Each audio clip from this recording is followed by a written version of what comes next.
Bismillahirrahmanirrahim. Alhamdulillahirabbil alamin. Allahumma sholli ala sayyidina Muhammad wa ala ali sayyidina Muhammad. Assalamualaikum warahmatullahi wabarakatuh. Halo teman-teman, apa kabar? Mudah-mudahan teman-teman selalu dalam lindungan Allah Subhanahu wa taala. Amin ya rabbal alamin. Alhamdulillah, kali ini aku akan sharing lagi pengalaman sholawat dari teman-teman kita. Tapi sebelumnya, buat teman-teman yang punya testimoni sholawat, silahkan kirimkan ke email aku meliza.arnelia@gmail.com. Kalau bingung cara kirim email gimana, ini caranya. Nah, kamu klik Gmailnya, kemudian kamu klik tulis. Nah, di kepada tuh kamu masukin atau ketik email yang kamu tuju. Email aku meliza.arnelia@gmail.com. Kalau udah, kamu ketik di bagian subjek itu judulnya testimoni atau dikosongin juga boleh. Nah, ditulis email baru kamu ketik testimoninya. Di situ bisa kirim panjang kayak apa juga bisa. Jadi jangan ngetiknya di subjek ya, karena banyak yang kirimnya di subjek, akhirnya kepotong-potong testimoninya gitu. Gampang kan teman-teman? Kalau udah, kalian klik bagian kanan atas tuh yang warna biru, ada panah ke samping kanan gitu, ada gambar panah ke kanan gitu, itu diklik.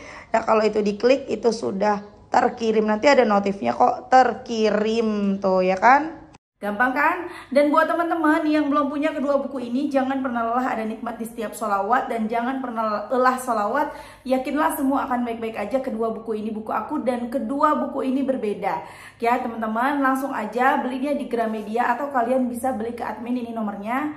Atau teman-teman juga bisa beli di Shopee. Nanti klik aja linknya di deskripsi box di bawah ya. Dan buat kalian yang mau pakai tasbih samaan kayak aku, ini tasbih Iqiblah, cantik banget tuh. Ini kalian bisa beli di mm.official1 tuh, cakep banget kan? Kayak lagi pakai cincin. Ini aku lagi pakai warna putih dan ini baterainya tuh dicas gitu teman-teman. Tuh, langsung aja ke mm.official1 ya. Langsung aja aku akan bacain testimoninya. Ini dari hamba Allah di Kalimantan Tengah, di Kapuas ya teman-teman.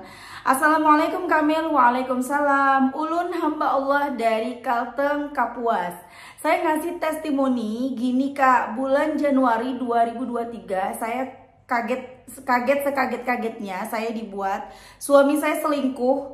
Dan waktu itu pun usaha suami jadi bangkrut.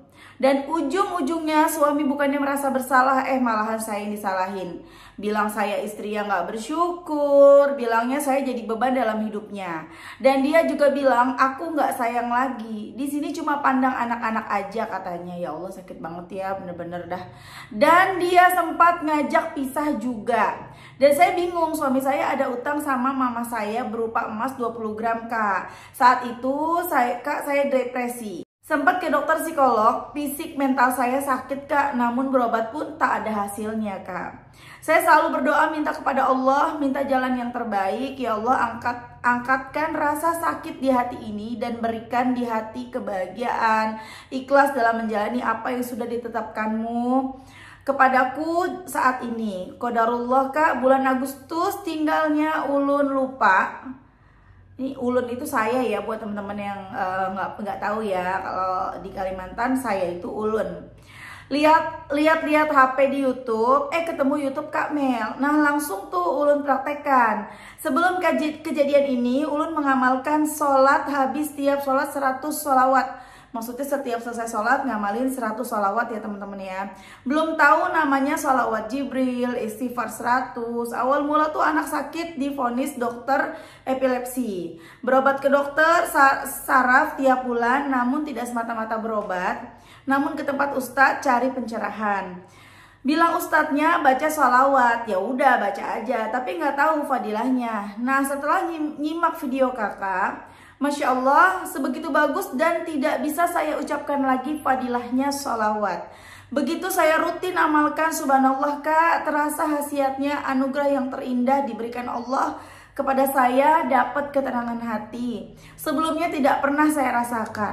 Saya bisa ikhlas menerima ketentuan yang Allah beri dan depresi saya sembuh tanpa berobat lagi kakak. Ini luar biasa, tidak ternilai kalau dibandingkan dengan uang dan tidak bisa dibeli. Termasuk ketenangan hati, nggak bisa dibeli ini karena nggak ada tokonya. Orang nggak bisa jual, hanya Allah yang memilikinya.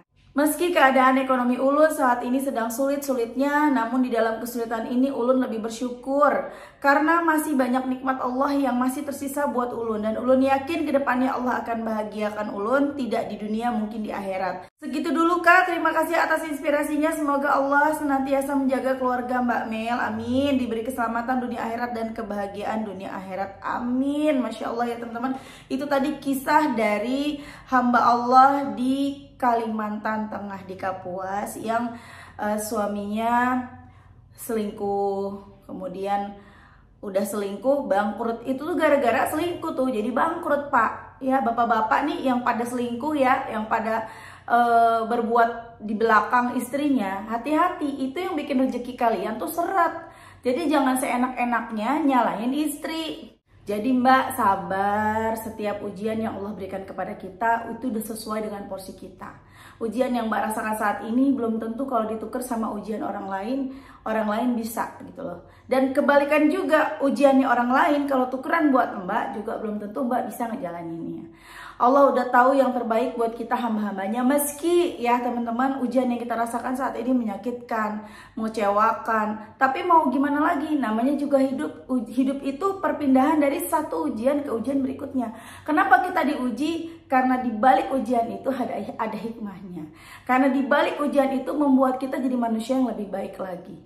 Kalau hidup kita enak-enak aja, setiap kita hidup nih ya teman-teman ya, kita hidupnya semuanya serba ada, ini ada, itu ada, hidupnya bahagia. Kita jadi nggak belajar karena semuanya serba ada.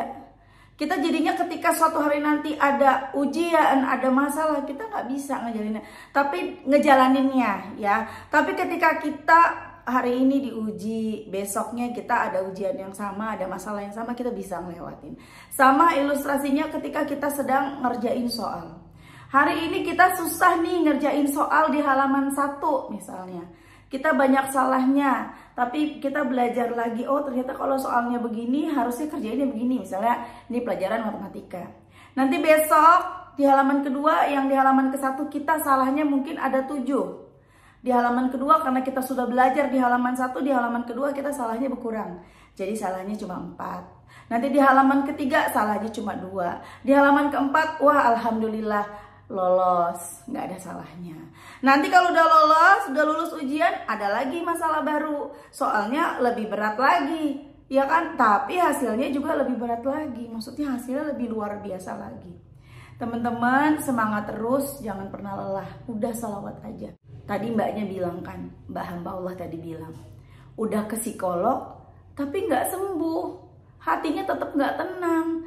Mbaknya bilang, ketenangan gak ada yang jual, gak ada toko ketenangan. Yang punya, yang bisa memberikan kita ketenangan itu siapa? Allah. Bagaimana caranya? Caranya dengan kita berusaha untuk deketin Allah.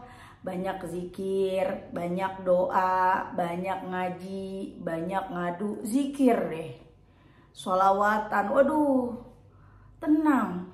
Mungkin bukan suami dikembalikan, rezeki lancar, mungkin belum seperti itu, tapi akan ada seperti itu, Mbak. Ya, entah itu suaminya nanti akan sadar dan kembali lagi, atau diganti sama Allah dengan yang terbaik. Tapi yang nomor 1 tenang. Banyak orang-orang yang akhirnya mengakhiri hidupnya gara-gara nggak tenang, gelisah, banyak masalah. Ujiannya bertubi-tubi. Sering kan kita dengar ya, gara-gara masalah pinjol mengakhiri hidup, gara-gara suami selingkuh mengakhiri hidup, gara-gara nggak punya duit mengakhiri hidup, ya nggak sih? Dikejar utang mengakhiri hidup. Tapi ketika kita dapat ketenangan, itu luar biasa dari sekedar kita dapat duit. Banyak kok orang yang duitnya banyak tapi hatinya nggak tenang. Banyak banget. Tapi kalau orang-orang yang udah sholawatan, udah rajin bersolawat, walaupun nggak punya duit, hatinya tenang. Benar nggak? Komen di bawah ya. Siapa di antara kalian yang nggak punya duit, yang banyak utangnya, banyak masalahnya, tapi berkat sholawat hati kalian tenang. Walaupun besok udah waktunya bayar utang, belum ada nih tanda-tanda uang dari mana, tapi hati kalian tenang. Komen di bawah ya teman-teman ya. Masya Allah banget deh. Jadi jangan khawatir deh sama apapun teman-teman. Kemarin aku sempat baca DM-nya. Mbak, kenapa aku udah benerin sholat, udah sholawatan, aku udah berusaha sholat 5 waktu, kok hutangku belum lunas Mbak? Kok masalahku masih banyak Mbak? Aku lelah Mbak, gimana sih Mbak? Biar aku semangat. Gini teman-teman, yang perlu kita sadari, Kita sholat nggak sholat, yang untung kita, yang rugi juga kita. Kalau kita sholat nggak menambah kekuasaan Allah, nggak menambah kekayaan Allah, nggak menambah kehebatan Allah. Allah tetap hebat, Allah tetap kuat, Allah tetap berkuasa atas segalanya. Kita nggak sholat pun tidak mengurangi kekuasaan Allah. Kita nggak sholat pun tidak mengurangi kehebatan Allah. Enggak, sama sekali nggak mempengaruhi apapun. Tapi balik lagi ke kita. Sholat tuh untuk diri kita juga. Kalau kita sholat yang tenang, siapa kita? Yang dapat pahala siapa kita? Kalau kita nggak sholat, yang dapat dosa siapa kita? Yang rugi kita. Itu yang perlu diingat, teman-teman. Ya, kalau kita nggak sholawat pun sama. Kita sholawatan yang untung kita. Kita nggak sholawatan yang rugi kita. Satu sholawat yang kita baca, Allah berikan 10 rahmat. Dan Allah ampuni 10 dosa kita. Kalau kita nggak mau baca sholawat, rugi. Dosanya numpuk terus. Tapi kalau baca sholawat, misalnya yang pendek, Shallallahu ala Muhammad, Shallallahu ala Muhammad, Shallallahu ala Muhammad, baru begitu langsung 30 dosa terhapus. Ih, dosa kita tuh banyak banget. Kemudian kita juga mesti introspeksi diri. Kemarin kan kita jauh nih dari Allah. Sekarang baru deketin Allah, masa pengen buru-buru sih? Apakah sudah sebanding nih ketika jauh dari Allah dengan sekarang dekat dengan Allah? Coba diingat lagi, dipikir lagi, kira-kira udah sebanding belum? Saat jauh sama Allah dengan saat dekat sama Allah. Apakah kita pantas bilang kalau aku capek? Udah sholat tepat waktu, udah sholawatan, tapi gak ada pertolongan, gak ada perubahan, hidup begini-begini aja, aku capek. Apakah kita pantas bilang seperti itu, teman-teman? Ya, kalau udah mentok, tidak ada satupun yang bisa kita buat bersyukur. Kayak misalnya mau mensyukuri makanan, kita lagi nggak punya uang buat makan. Mau mensyukuri rumah, ini rumah juga udah ngontrak seadanya, maaf, misalnya seadanya, nggak ada perabotannya, cuman satu kotak, satu petak doang, kamar mandi di luar, misalnya ya, udah sampai seperti itu. Itu pun udah nunggak, berbulan-bulan nggak bayar, udah disindir terus sama yang punya kontrakan, udah mau diusir. Ya, terus kita mau mensyukuri anak yang sehat, anak-anak belum punya anak misalnya, atau anak juga sakit. Mau mensyukuri suami yang baik, suaminya juga misalnya maaf, udah keadaan kayak begitu, suami selingkuh lagi misalnya ya, suami meninggalkan. Gak ada lagi nih yang bisa kita syukurin. Ingat satu, kita masih hidup. Allah masih memberikan kita kesempatan untuk memperbaiki diri. Setiap yang berusaha pasti ada hasilnya. Dan yang namanya hasil itu sesuai dengan usahanya. Kalau usahanya besar, hasilnya pasti besar. Kalau usahanya kecil, hasilnya pasti kecil. Yang namanya maju ya, yang namanya kita maju, itu pasti sampai. Tapi kalau kita berhenti, itu juga berhenti. Nyampainya tuh lama. Dan kalau kita berbalik arah, ya nggak akan sampai kapanpun. Makanya buat teman-teman yang sekarang lagi pada berjuang mencengin ikhtiar langit dan buminya, atau ikhtiar langitnya aja karena tidak ada ikhtiar buminya sama sekali, nggak bekerja, nggak punya usaha dan lain-lain, cuman bisa ngandelin ikhtiar langit, kejar. Kalau belum ada hasil, sabar. Di depan itu ada hadiah, teman-teman. Tapi untuk mendapatkan hadiah itu jalannya jauh, banyak rintangannya, ada jebakan-jebakan Batman-nya. Kalau kita mau maju, kita dapat hadiah. Hadiahnya uang 100 juta misalnya.